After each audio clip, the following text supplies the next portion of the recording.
sued within hours of signing. When a president imposes tariffs unilaterally, the legal ground can shift before the ink is dry, and that uncertainty reaches every supply chain, every importer, every price tag you see.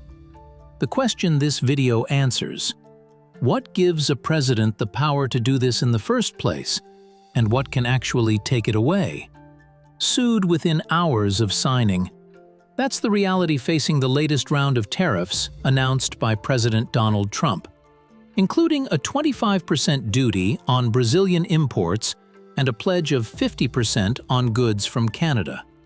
Legal challenges followed almost immediately, with experts raising serious doubts about whether these measures can survive judicial scrutiny.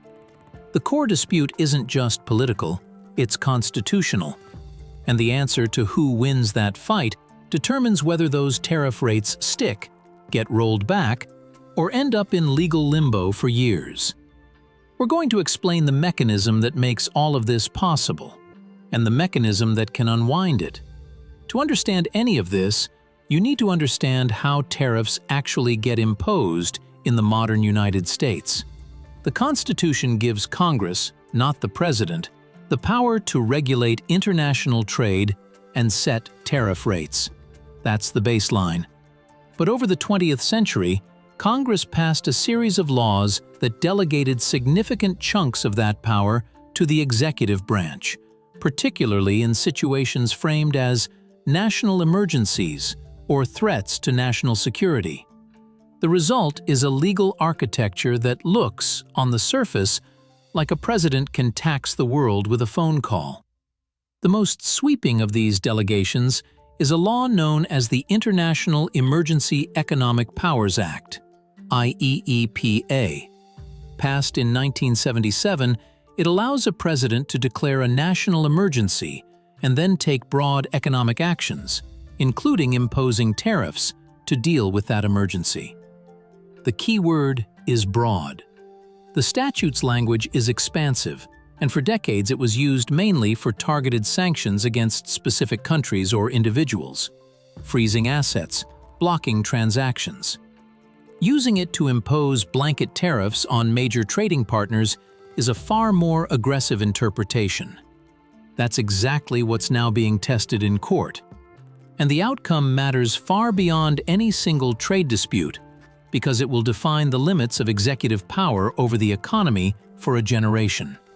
Here's how the mechanism actually works, step by step. A president identifies a condition that, in their judgment, constitutes an unusual and extraordinary threat to the national security, foreign policy, or economy of the United States. That threat can be a foreign adversary, a trade imbalance, a supply chain vulnerability. The statute is deliberately open-ended. Once the emergency is declared, the president gains access to a toolkit of economic powers, including the authority to impose duties on imports. There's no required vote in Congress. There's no mandatory waiting period. The tariffs can take effect almost immediately, which is exactly what happened here. Now, the offsetting mechanism is the courts.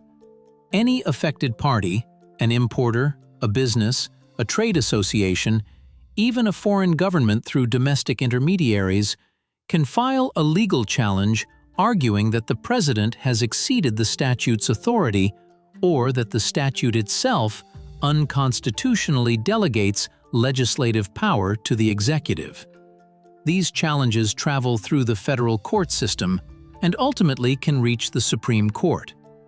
The legal theory most often cited against broad IEEPA use is something lawyers call the major questions doctrine, a principle the Supreme Court has increasingly invoked in recent years. It holds that when an executive agency or official claims the authority to make decisions of vast economic or political significance, they need clear congressional authorization, not just a plausible reading of a vague statute. Imposing sweeping tariffs on the world's largest trading relationships almost certainly qualifies as a major question. Whether courts agree that IEEPA provides clear enough authorization is the fight now playing out.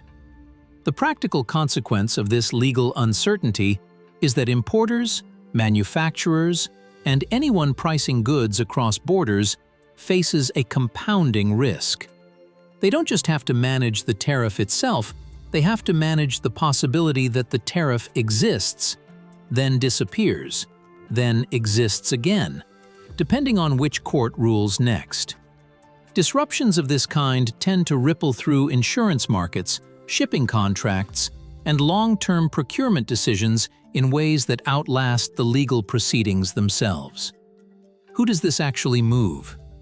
The honest answer is almost everyone in the traded economy, and the effects concentrate at a few pressure points. Importers are the most directly exposed. When a tariff lands, the duty is paid by the importer, the company bringing goods into the country, not by the foreign exporter. That cost then gets passed forward, absorbed in margins, or split between buyer and seller depending on how much pricing power each side has. For commodities with thin margins and substitutable supply, the adjustment can be fast and brutal. For specialized goods with limited alternative sources, the importer often has no choice but to pay and pass the cost on. Beyond the direct players, the uncertainty itself becomes a cost. Businesses making multi-year investment decisions, building a factory, signing a long-term supply contract, choosing where to source components, can't plan rationally when the tariff environment might flip on a court ruling. That hesitation is real and measurable, even if it doesn't show up as a line item on a balance sheet. There's also a sovereign dimension that's easy to underestimate. When one country imposes tariffs unilaterally, the target country almost always responds. Retaliation is the default logic of trade diplomacy.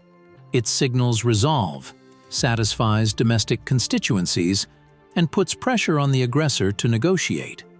So a tariff that starts as a bilateral dispute can cascade into a broader realignment of trade flows, as exporters seek alternative markets and importers diversify their sourcing. The financial system registers this too. War risk and trade disruption insurance, commodity pricing, currency valuations in export-dependent economies, all of these are sensitive to the kind of sustained uncertainty that a prolonged legal and diplomatic tariff battle generates. None of those effects require the tariff to be permanent. The uncertainty alone is enough to move capital. So let's close the loop on the question we opened with. What gives a president the power to impose tariffs unilaterally, and what can actually take it away? The power comes from congressional delegation, specifically from laws like IEEPA that transfer trade authority to the executive in declared emergency conditions. It's real power, but it's borrowed power. Congress gave it, and the courts interpret whether it was used within its legal boundaries. What can take it away is a judicial ruling that either the president exceeded the statute's specific authority or that the statute itself handed over too much legislative power without adequate guidance. The major questions doctrine in action. When that happens, tariffs can be enjoined, suspended, or struck down entirely, sometimes while the underlying policy dispute is still very much alive. The Trump administration's tariffs on Brazil and Canada, and the lawsuits that followed within hours of their announcement, are one instance of this recurring tension. But the mechanism is older than any single administration and will outlast this one. Executive emergency powers, broad delegations, judicial review, the major questions doctrine, these are the permanent features of the landscape. Every time a president reaches for rapid unilateral economic leverage, this is the terrain they're navigating.